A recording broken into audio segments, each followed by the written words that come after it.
Hello, Narnach here, welcome back to Path of Exile. We are playing in the Harbinger League of the Fall of Oriath expansion for Path of Exile. And we are done talking with everybody in town in Act 5. So next up is going to be the control blocks.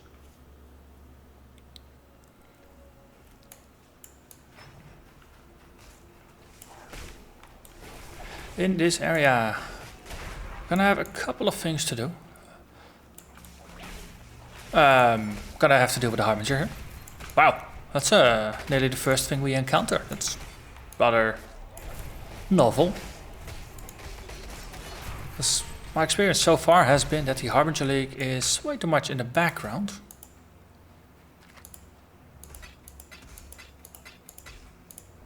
So at least I can't complain about it too much.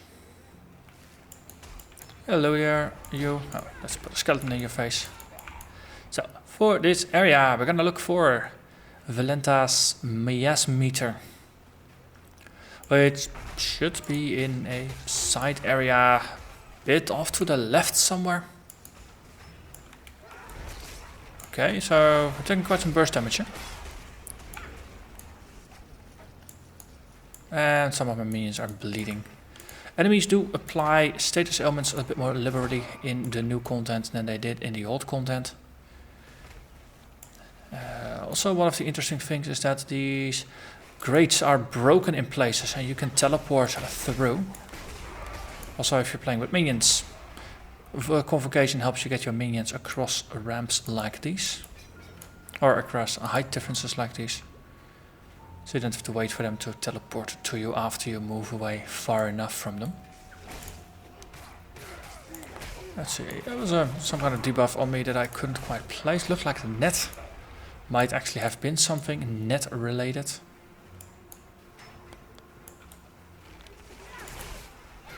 there's some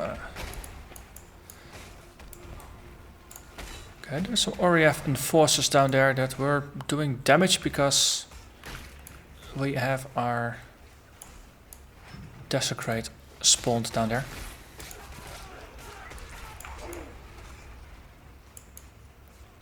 Oh, and Elrion is here. A bit of luck that might push him to level 4 as well.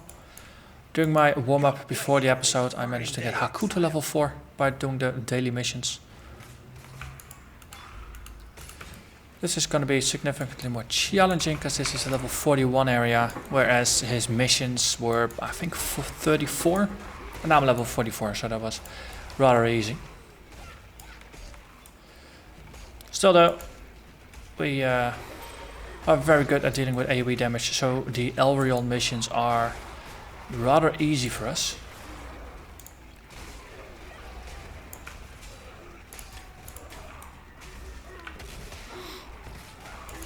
Oh, interesting note on the skills that I'm using and some of the skills that I'm not actually using. Temporal change. I mentioned it in one of the earlier episodes that I picked up the skill and I thought I was going to use it, but when I glanced over at my notes I couldn't locate where exactly I was thinking of using it. And the reason is that I'm not actually using Temporal Change in this particular variation of the build. Reason for that, Temporal Change is it slows enemies down and it makes negative effects on enemies last longer because it makes time pass more slowly on them. The side effect of that is that if, for example, you cast a Wither on something, the Wither effect is gonna expire more slowly.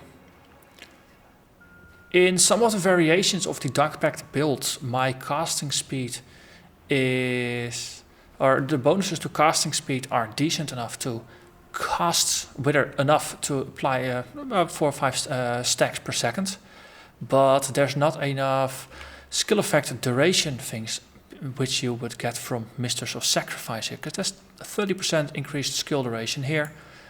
And in the Cyan Wheel there's another 45%. So for this build, once we get, no, we already got Mistress of Sacrifice, but once we got Potency of Will, we got quite some increases to skill duration, which in the Spell Totem Wither faster casting increased duration support allows us to apply more than 20 stacks of Wither to enemies. In fact, we're probably, if Wither weren't capped, we would probably hit 23, 24 stacks of Wither. Of course, there's only a limit of 20, so it's more than enough. So we don't need Temporal Change to make Wither apply longer. And besides that, there's not really any negative effects that we apply to enemies that warrant Temporal Change, other than Temporal Change being a decent enough defensive curse. But for this build, we don't need it to make Wither stick, and there's no place in the build for it without making sacrifices. So that's why it's not in the build. Additionally, now that I'm talking about skills anyway, for the zombie skeleton setup, I've replaced minion damage with minion speed. It's something I talked about in the previous content episode. Thinking that minions, their primary purpose is not necessarily to deal damage.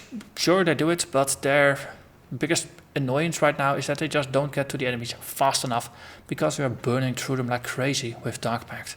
So with minion increased speed, at least they can move around a little faster, so they can get to the enemies faster, so Dark Pact can be more efficient. So that is an efficiency change.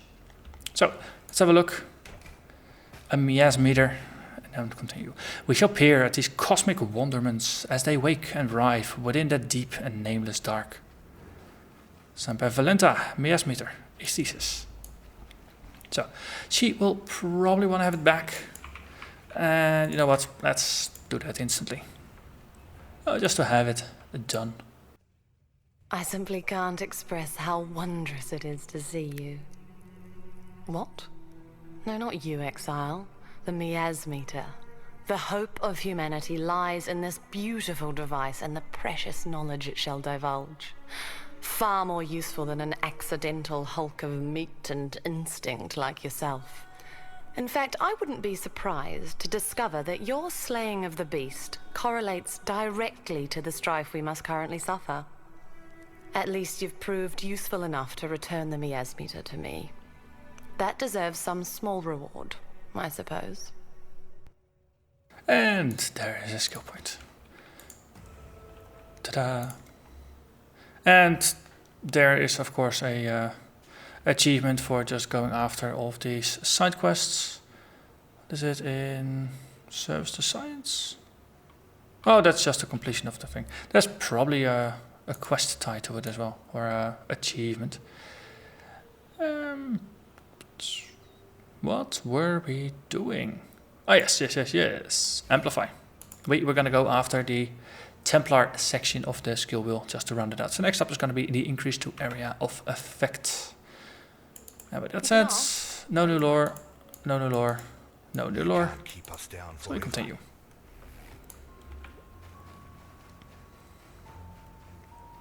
And that's a dead end. So let's walk around it. So next mission: find and kill Justicar Casticus.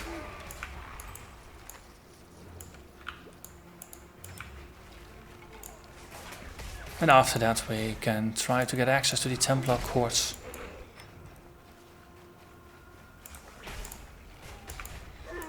X5, 6, 7 and 8, I have played through them at least once, somewhat even twice. So I generally know the directions to go in and how the quests work and where some of the tricky bits are. That's a net throw, something about movement impair. For X9 and 10 I will be going in completely blind.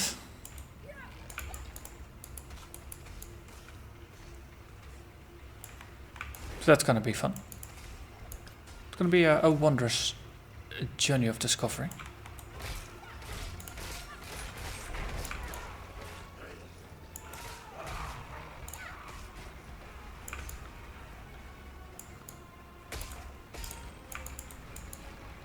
So it's nice that you can use the skeletons plus Dark Pact to blow up crates and things like that.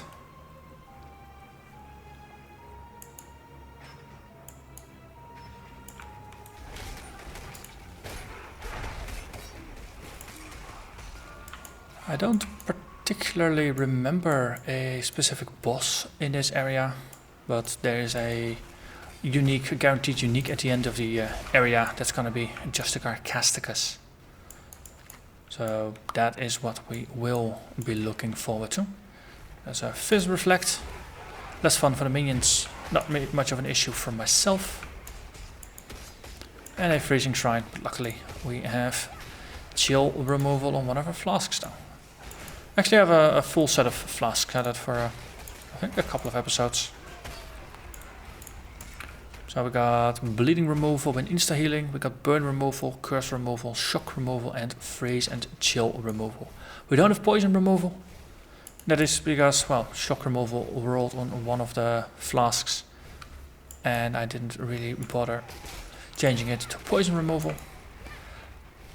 In the later acts, poison will become more relevant. Ooh, look, that's where we started, so this is where the boss is gonna be, since that's the dude that kind of greeted us on the way in. That's just the Casticus over there, who's summoning all kinds of bloody stuff and dropping the Eyes of Zeal. Some glowy orbs. So before we move forward, once again, let's have a quick look in town and chat with the folks. Thank you. By killing Casticus, you've given us a fighting chance. And about his eyes, I'm sorry you had to do that. Yet although Utula's solution might seem brutal, I've seen Karui men blinded with a hot poker, simply for looking a fraction too long at an Oriathan lady. Yes, this is war. And just a little revenge, too. Take something. A token of our thanks. Okay, so we're gonna get some utility flasks here. And the utility flask I'm gonna go for is the Stibnite flask. Allows us to cast a smoke cloud around us. I want to have that replace this Quicksilver over here. The evasion rating bonus is of course not gonna be all that relevant to us. But I might as well, let's see, increase duration. No, something like a shock or a poison removal is probably gonna be the nicest we can get out of this. For now, we'll just settle for the increased duration. I mean, I'm not too worried about shock, especially not this early in the game. So that's okay. Hey, what's that? An annulment shard. That's the counterpart to a exalted orb. It removes a random affix from an item rather than adding one. And the engineer's orb improves the quality of a strong box. So we're slowly getting some of the new ones. So annulment, engineer, ancient. All useful. And then we can just stack these and take this quest item along. Let's have a chat with Utula. Yes, he's got something to say about Justicar Casticus. Ha! So you made Justicar Casticus see the light, did you? Couldn't have happened to a nicer fella. Yet now I've an even more charming chap for you to make the acquaintance of. He's over at the Chamber of Innocence, beyond the Templar Court, and I bet he's just dying to meet you. It's High Templar Averius I'm talking about, although he's so filled to the eyeballs with innocence that it's hard to tell where the man ends and the god begins these days. Well, that's good news for us. Kill the man and you kill the god. And what are the Templar without their god? Lambs in a slaughterhouse. Quest. Kill a god. Yes, what is it? And everybody seems to agree. So that is going to be the remainder of the objective for this episode. We're going to go after High Templar Averius. And we're going to kill him.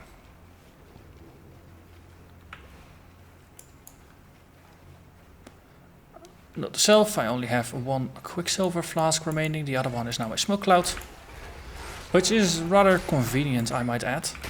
The smoke cloud, that is, not the fact that I'm still hitting the wrong key there. If you blind enemies, they have a bit of a more difficult time to hit you. so you have a better chance of surviving it. It's great as a panic button for against any kind of melee enemy.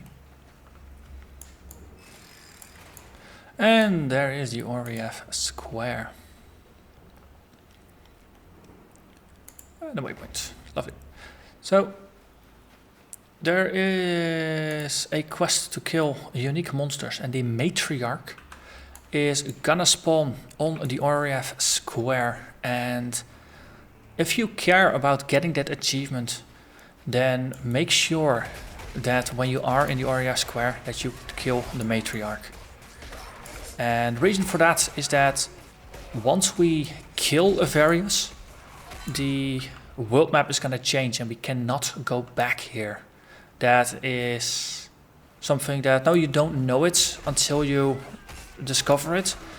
And you might be slightly annoyed if you discover it after the fact. So that is something to be slightly aware of. So there are different versions of a Templar here. One of the things, I've played through the beta so far with a duelist and with a shadow, and now with a witch, and I haven't really noticed that any of the lore text has been adjusted based on my character class, but I would be disappointed if I were playing a Templar and would not have at least a little bit of an acknowledgement for that fact. So, now especially Utula seems to really hate the Templars. He's a bit of on a quest of vengeance. So it would make a lot of sense for at least Utula to mention it. Hey, hello, there is the matriarch. That was the matriarch. But I'm curious to see if at any point my class is going to be acknowledged, or whether that is something that is no longer done in the expansion. Discipline goes up, Flame Dash goes up, Skellies go up, and we get another skill point, and we get even more AoE. So for our Dark Pact we got Life Leech, we got Controlled Destruction, and we got increased area of effect. So we got a pretty massive area size here that we cover. And no, self-casting is still a very valid option. Though in a situation like this where now we're fighting and I'm actually sacrificing the life of my minions, but I am still leeching the life for myself. So I got a pretty strong sustain against getting attacks, against attacks where I'm also taking damage. As long as my skeletons are within reach of some form of enemy, then at least I can keep my life up, even though my energy shield might not always be topped up. My life is gonna be pretty sturdy.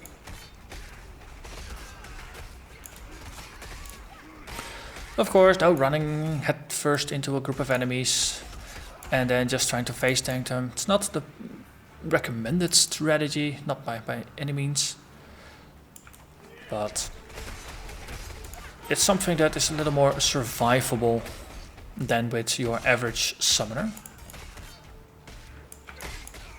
So some Blackguard Stalkers. So there is a mix of enemies here. So far I have not truly focused too much on each different enemy and just focusing on what I do. In part of that is because for me this is the third character I am playing through. So the first playthrough in beta I was a little more analytical about the enemies than I am currently. So I do apologize for that, but yeah, it's not new to me anymore. But I probably should make a little bit more of an effort to at least point out the different enemies, what kind of attacks they use, and just at least acknowledge them. Because there are some interesting types of enemies in here.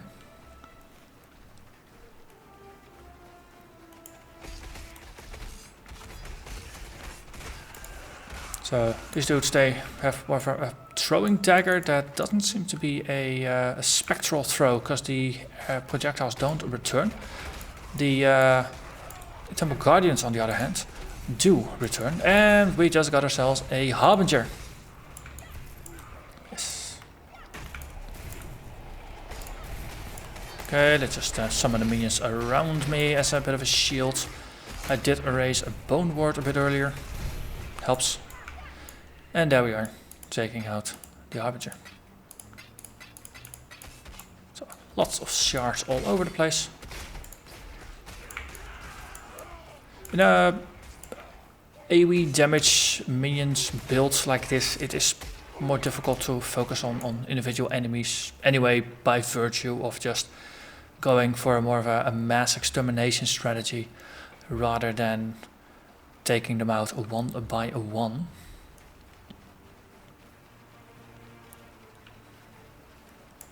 Templar Quartz entrance.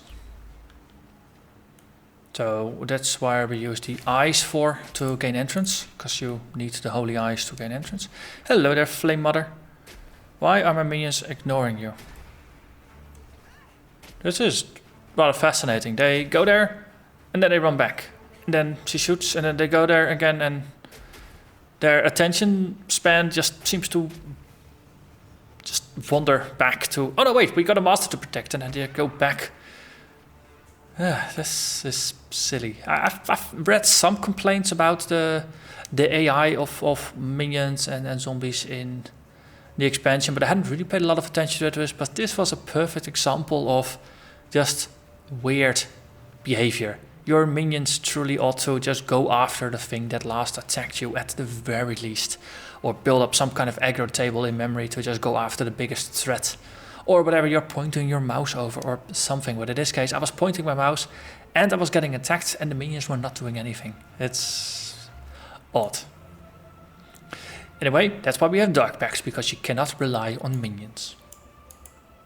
And is that a game crash? Because my game's not really responding here.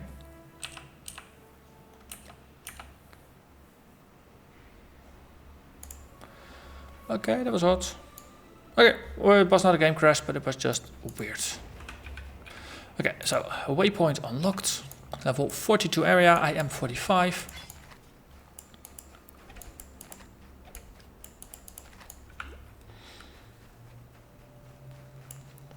So that room is rather filled up with enemies, so let's just skeleton up a little bit. Wait. Temple Justicars. They use some more lightningy skills. Yes, lightningy is of course a word. So just throw in some skeletons and then we explode them, and then it doesn't really matter what a Justicar does. They die. So the Templar courts, well, they contain courtrooms with lots of books and things and a cage in the middle. Reminds me a little bit of the courts in the Harry Potter movies, which are very different from the courts as you see them in modern day movies, at least modern day American movies.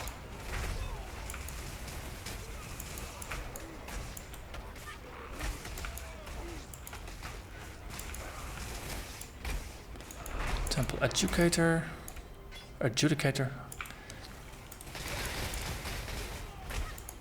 And there is a yellow that again bites the dust. I would almost say they bite the dust too quickly. Also, this is once again not quite how it's supposed to be. So, server issues. They unfortunately still seem to be happening. It's a good thing that we did get ourselves a waypoint at the entrance of the Templar Courts, and we were not too far in just yet. I did lose my minions, so we'll have to use some of the corpses we previously created in order to resummon our zombos.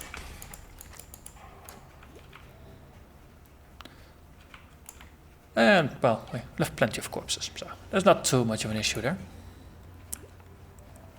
Other than that, of course, you know, this being slightly annoying, but eh. Okay. That's enough self-casting, let's go back to minions. We got shocked, that was 20%. Not 50, just 20. I wonder if the enemies also have variable amounts of shock. Might be worth paying some attention to see if when we get shocked, whether it's always 20% or whether there are some variable amounts as well, just like we as players now will have as well. Okay, that's like a ball lightning moving through the ranks. Of course, for clumps of minions, ball lightning type effects are pretty devastating.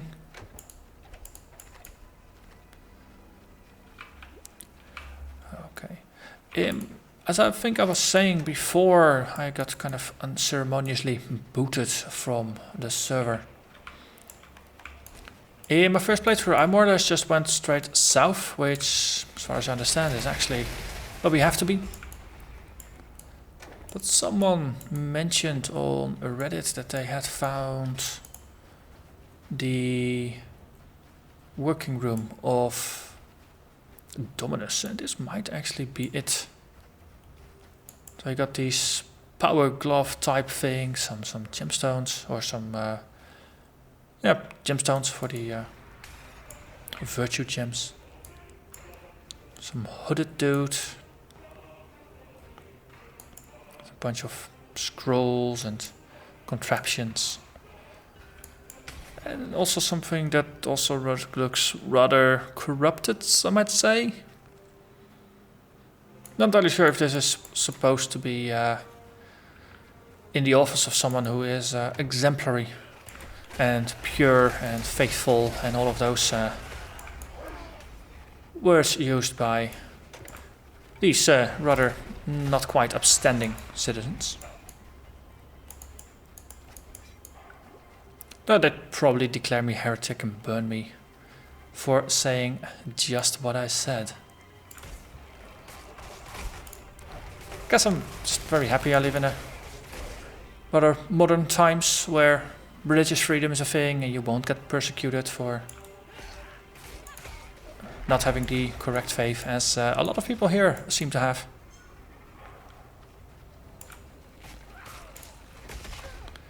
Yeah, the world of Path of Exile, no, Breaklast and Oriath alike are rather grim and definitely not happy places that I would want to live. Oh, the whole bit with magic and stuff is pretty darn awesome. Don't get me wrong. But yeah, the struggle for survival, just for some day-to-day survival, is gonna be pretty harsh. Also, as a corrupted side area, I'd like to get to it, because there is an achievement for reaching all the corrupted side areas and killing all of the new unique corrupted Val bosses. Though, from what I understand, once again, we don't have more Val versions of gems. But getting to kill some new enemies is always fun.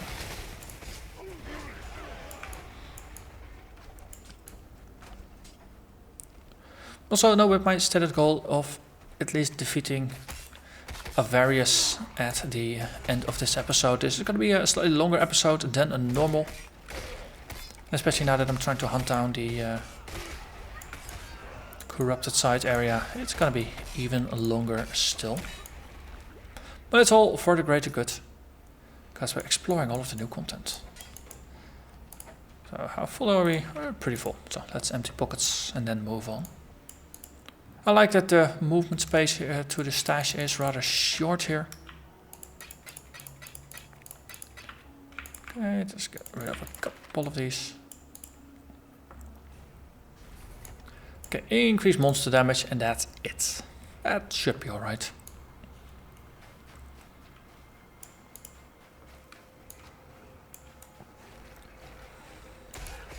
Okay, just throw in some skeletons. And then we explode the enemies.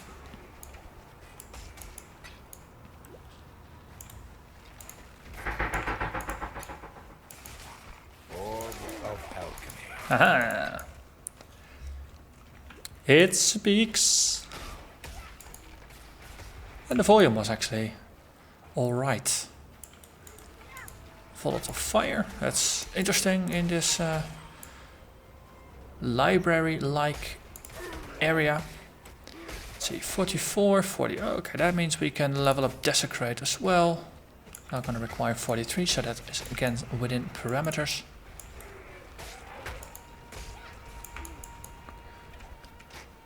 So the cosmic damage taken setup is slowly going to level along with me. Wanna see if I can make it take about a quarter or so of my health. Probably gonna pin it to about 1,000 health at first. And then once we get better life and energy shield, I actually do want to bump it up to just max level. Which is gonna be around 2,000 life that you need to lose before it gets triggered. But if you got, let's say, 4,000 life and 4,000 energy shield, that's going to be a quarter of your effective health. Then I think that's going to be rather alright. Okay, and then we are there. Okay, something threw mines out. Exile, woven stone. Okay, you don't look healthy. Just putting it out there. There's way too many arms and legs there. We got sacrifice at dusk. And a trip back to the Templar Courts. Okay, with that said, let's spend some effort trying to find... Orb of fusing. Okay, found an orb of fusing. Next up, let's find the Templar Avarius. Hi, Templar Avarius, of course. Don't wish to misattribute my my statements there.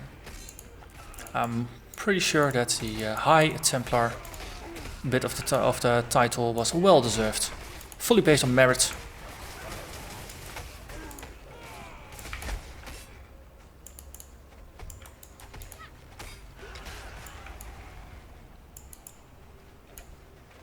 Okay.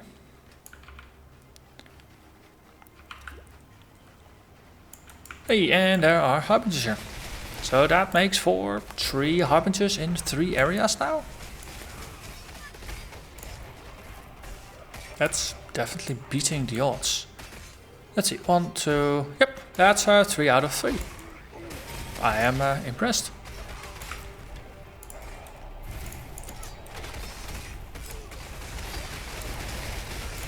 Okay, there's a lot of lightning stuff going on here. Big angry dude.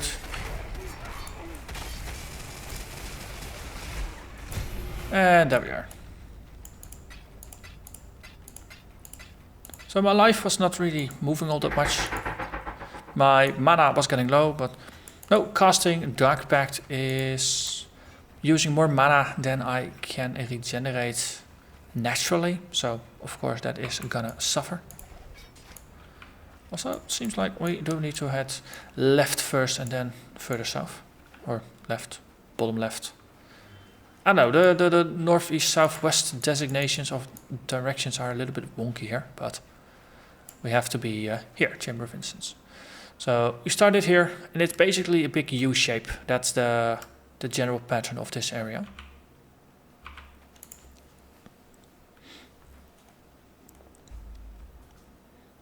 I do find this pretty impressive looking with these big stained glass windows.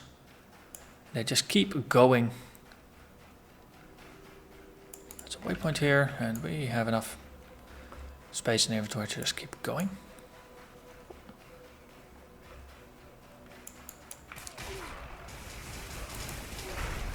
Okay, there's some mix of spellcasters and meleers here. We got the Blessed Sisters, we got the Justicars.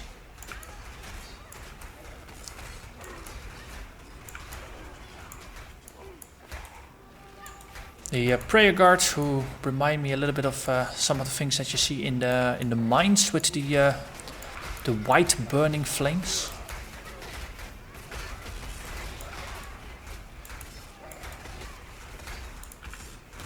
And they do set you on fire rather regularly as well. So for an energy shield user, make sure you do have some burning removal so you can just get rid of it, because otherwise a single burn might drain your energy shield.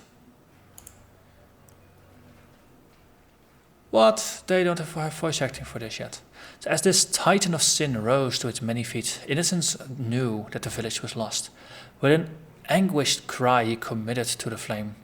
As down in Titan burned, the sky turned dark with the ash of sin. There, among the raging ruins of his home, Innocence swore an oath. No matter where the ashes of sin fell, his purifying flames would rise to meet them. So, Sin, bad guy. Innocence, good guy.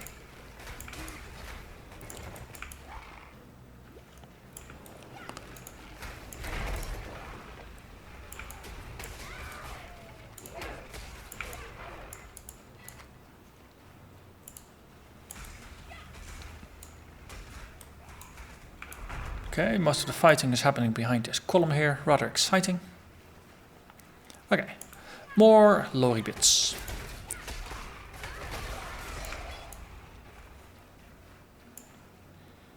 Okay, which one would be the first? Let's go from right to left, since that is the order we're going here. Innocence lived with an honest and pure heart, never straying from his mother's word. Sin filled his heart with lies and indulgence, and deafened his ears to his mother's pleas. So that's the accompanying the stained glass window there. And next up, we can't quite see what's over here, but presumably that's just two babies. On the day two were born of their mother's womb, Innocence with eyes of burning red, Sin with eyes of clearest blue.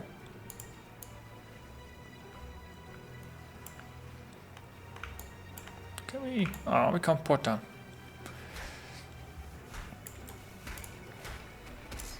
Let's just port our minions down and keep it going.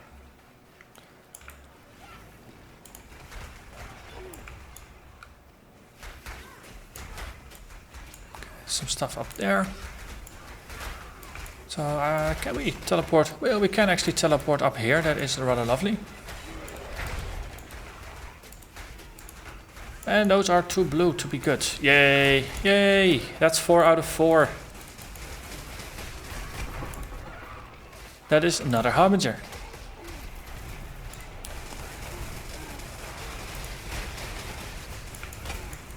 I wonder if maybe the spawn rate was just lower due to the first acts serving as more of a tutorial / warm-up. Okay, put some skellies down and just explode whatever is trying to bug me. And re-raise some of the zombos with full health. And another one.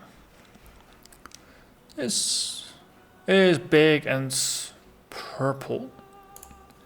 Innocence watched sin take root in the bodies of men and women and children. He watched them turn on each other, first with words, then with fists. Friends and kin embraced in mortal struggles, their skin weaving with skin, flesh bonding with flesh, bone entwining with bone, until the village had become one writhing giant, forged of strife and hatred. So sin, with strife and hatred, unified everybody. Well, that is rather nice, isn't it? When the mother of two broke bread, she allowed Innocence to eat his fill, as reward for his virtuous nature. Sin was cast the scraps to remind him of his worthless ways.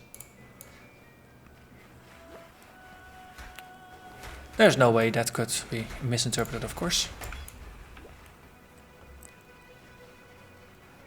Reversal of cause and effect, maybe?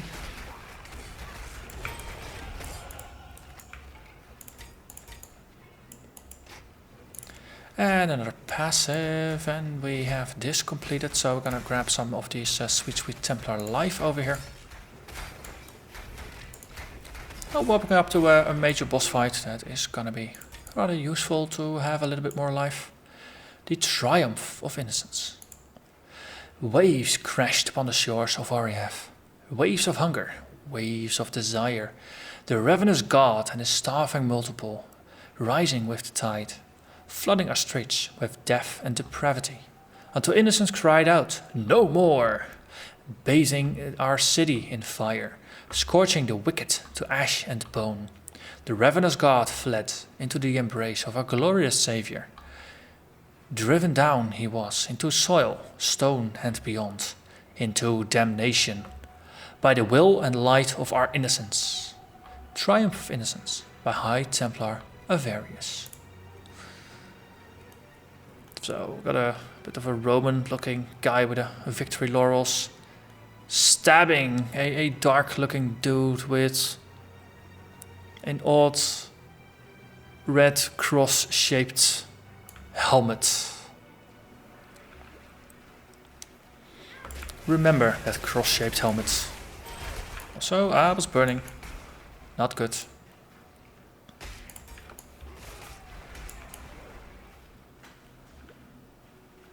Okay. Getting closer to the end here. Closer to the actual fight. Also, these narrow confines definitely benefit me. Since I can just do a lot of damage and they not all of them have the opportunity to actually defend themselves against me. So here we have someone burned at the stake. The village gathered to watch Sin become ash and breathed deeply of the smoke that poured from his screaming mouth. Sin filled their lungs, their minds, and their hearts.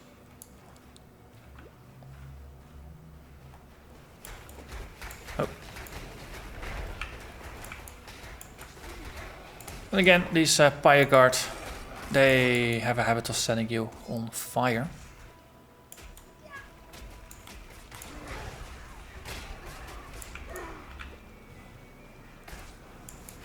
Oh. Ah, everybody's throwing flames at me now. Stop doing that. You miscreants. Here, have some skeletons. And then have some of my Dark Pact. You know what? I'll join you. And have my skeletons join you. Huh? How do you like it now when I'm throwing stuff at you for a change?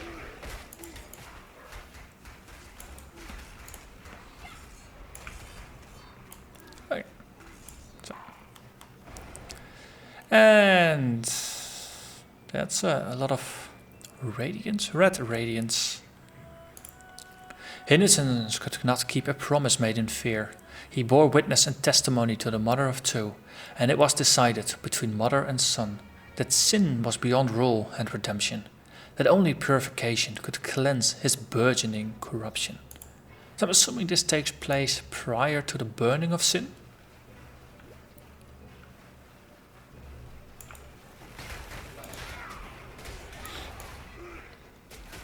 At least there doesn't seem to be a very distinct timeline to them. They seem to jump a little bit in between things. It's left as an exercise to the reader, I'm sure.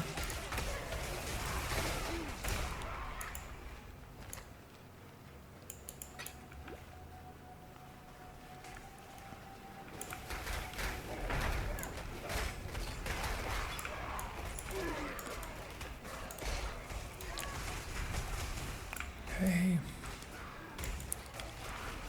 And there's some lightning strikes and some things like that, but most of the abilities with a range build like this are not as punishing as they were when I played with a either a Shadow or a Slayer. Okay, enmity between the two brothers. Yet the punishment only served to feed Sin's lusts. Before his brother's eyes, Sin stole a fish from the market and lied to the watchman who caught him. Sin then beat his brother until a promise of silence was extracted. Yeah, see, this directly precedes the other one of Innocence not wanting to keep a promise made in fear. Also, zealot gloves.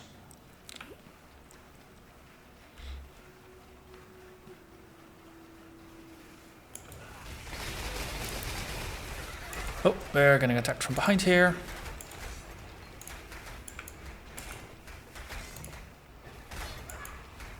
Come on, go there. Okay. Kind of worked out. And then I think we are there.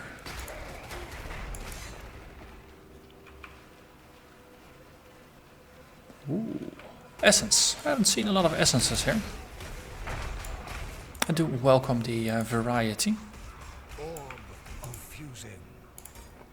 Also another fuse, that is nice. So let's sprinkle some skellies around just to make it a bit easier to set fire to the place. And then do exactly that. One of the very nice things of a pure chaos damage build is of course that energy shield effectively does not exist for us.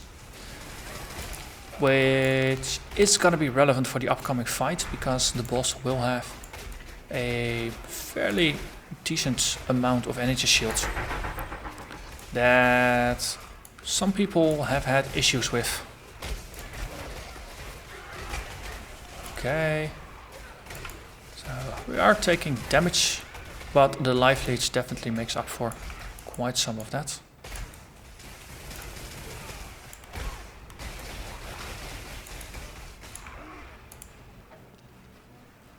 Okay, there we are.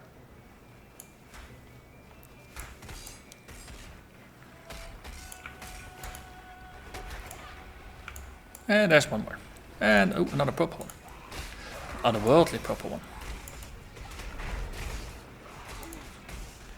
So do some lightning strikes.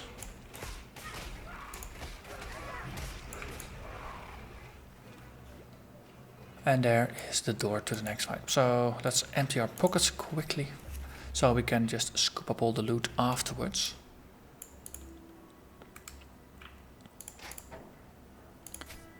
Also gives us a good opportunity to just double check that indeed we have grabbed all the lore that we can. Tala. Hello. Oh, yeah, see, Lani. Freedom comes to Oriath those who Square. fight. When I was a courier for my father's house, I'd cross Cathedral Square 100 times in a day. On the fairest days, that square would be filled to bursting with Oriath's highborn, come to bask in the sun and each other's glowing nobility. It was a pretty sight, depending on where you stood.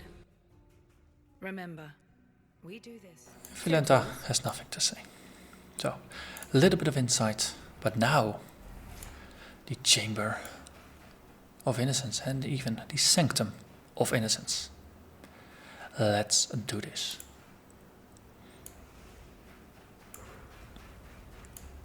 The world must be cleansed of impurity.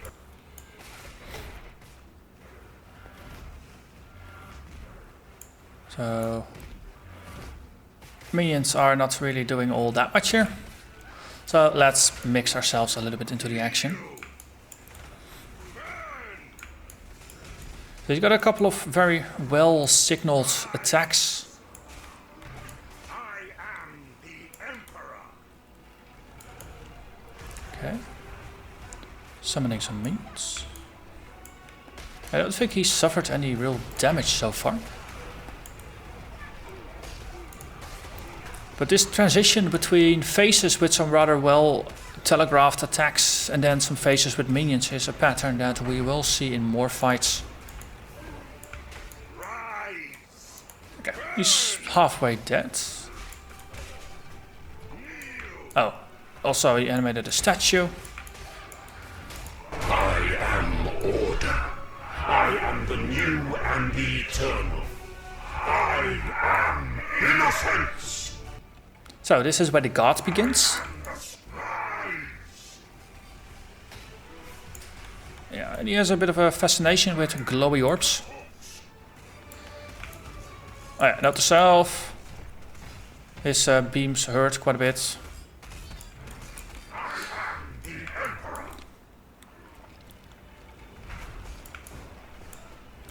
He's got one attack in particular that is rather devastating.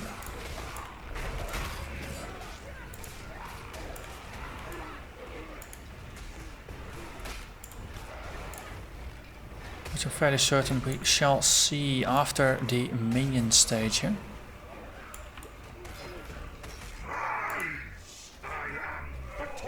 Oh, ow. Ow. Ow.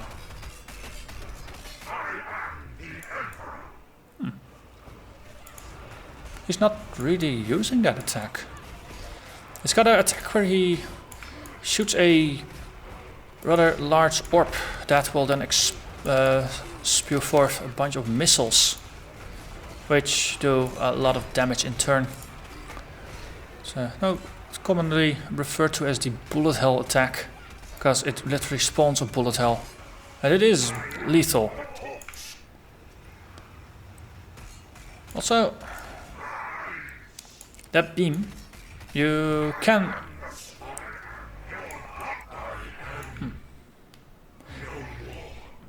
The beam, if you're close to it, you can just run around him, and you can generally outrun it.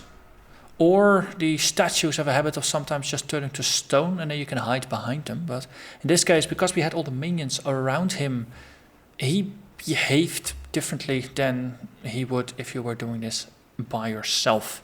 Because the minions, of course, count as a melee encounter.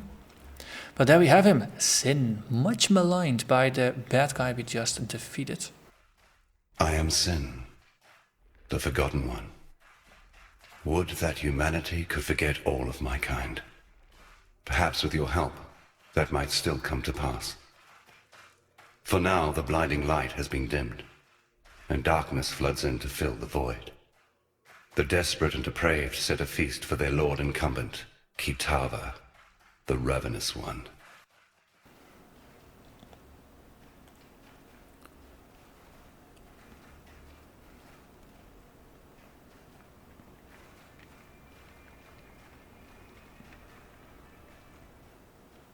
Ooh, cinematic. Should Kitava accept their invitation, there is but one thin sliver of hope for us all. My brother's sign of purity. Look to it in the choking passages of Templar reverence. It shall be your torch when night falls at last. So that little animation was not there in the beta. So that is interesting. At least I haven't noticed it in the beta. So, let's again have chats. Deep in the Templar's ossuary, in the company of the dead, there lies the sign of purity. Innocence bled himself for the creation of that cruel and desperate weapon. Tempered in his own ruby ichor, it was forged to be a transcendent tool of punishment and purification.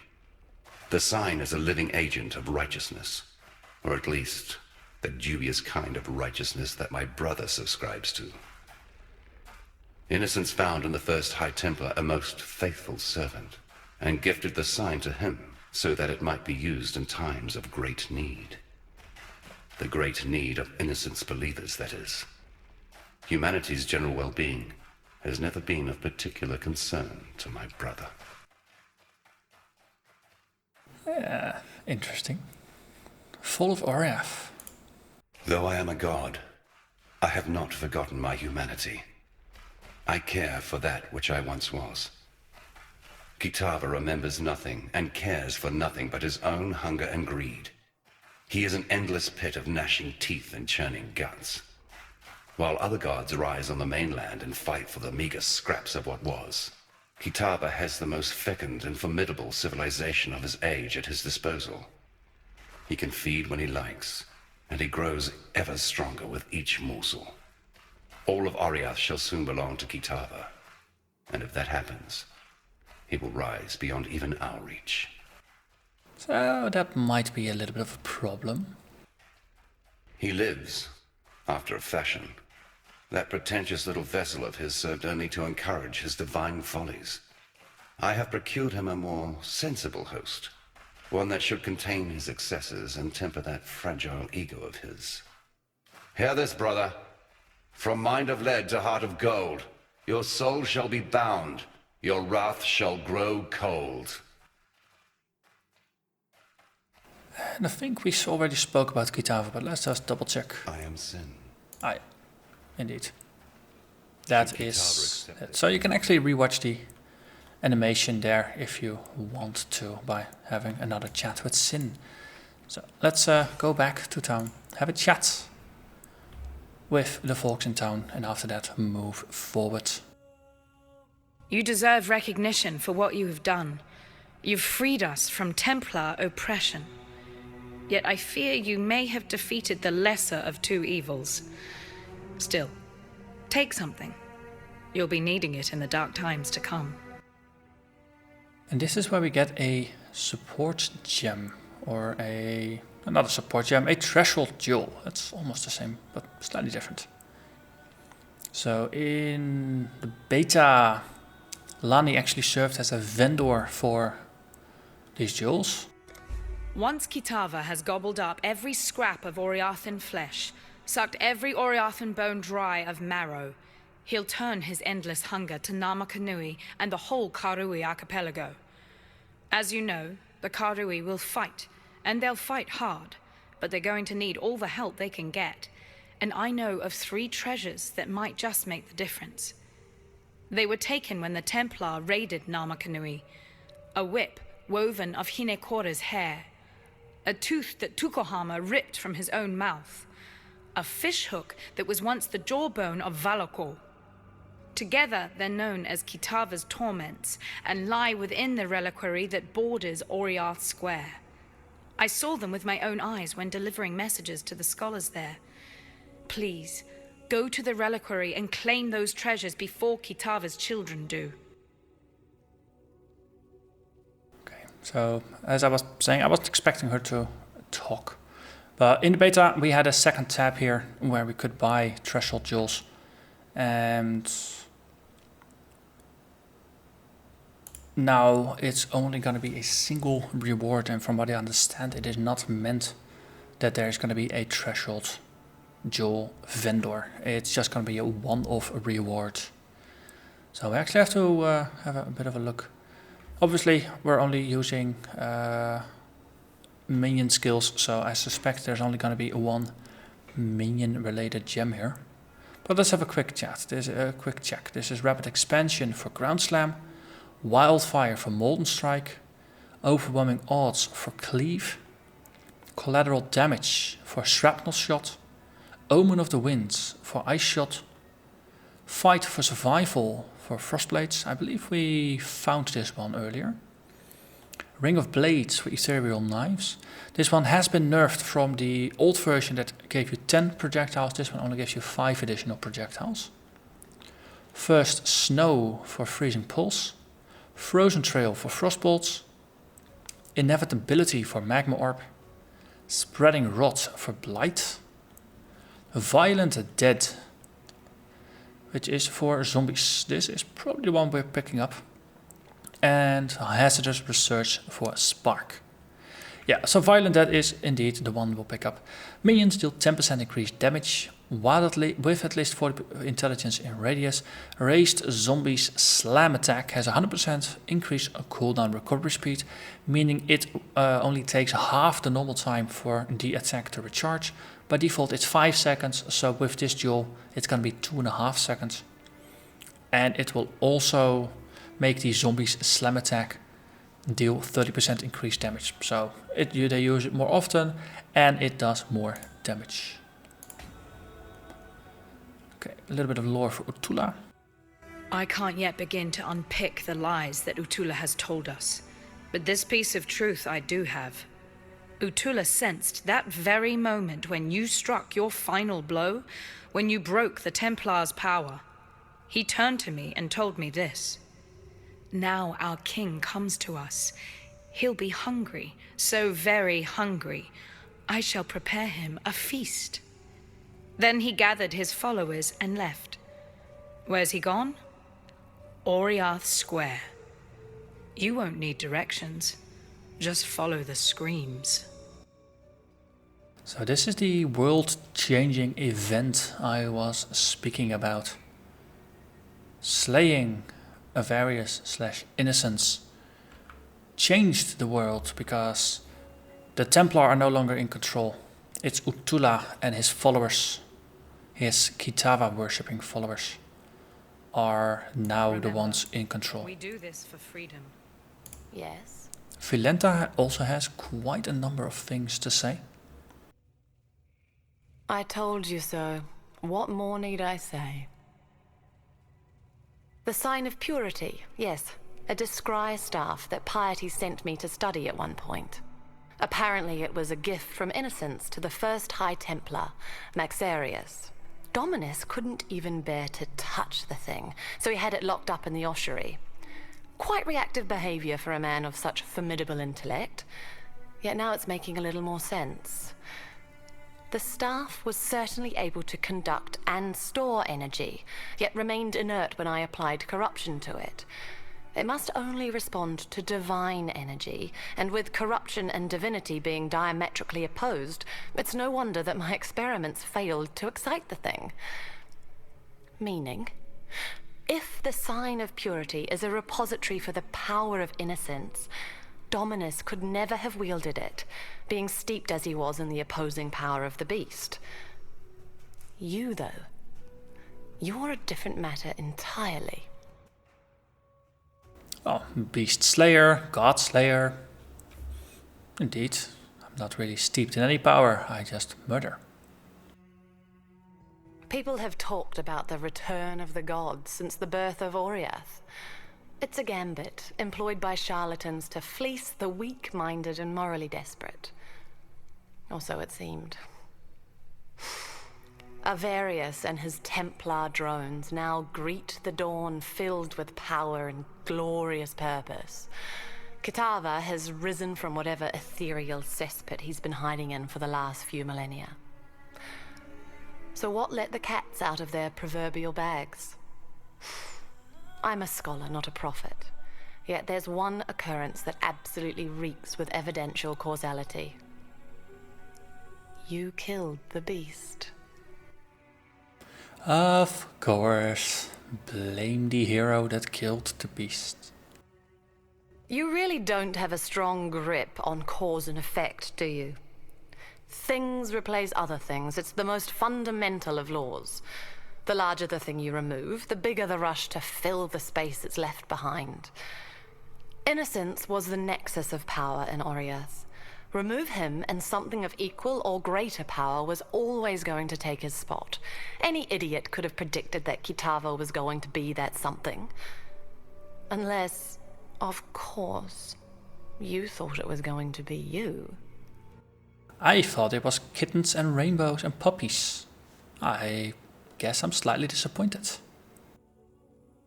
Dominus adopted Chittis Cathedral as his personal laboratory. He decked it out with everything his miraculous mind could conceive of. His great work in San, that which you destroyed, it all began there. Farewell. Okay, so a little bit more background from Valenta. Let's see if Lani has anything to add. Yes. She does not. And indeed, even after picking the jewel, we don't get the threshold jewel, so that part is correct. I lost my portal, but that is alright, because we do have a waypoint to the Chamber of Innocence, which is after the transformation. So next episode we're gonna go there, and we're gonna work our way back, and we're gonna look for Kitava himself. That's gonna be next time. So for now, thank you very much for watching, and I hope to see you again next time. Bye bye.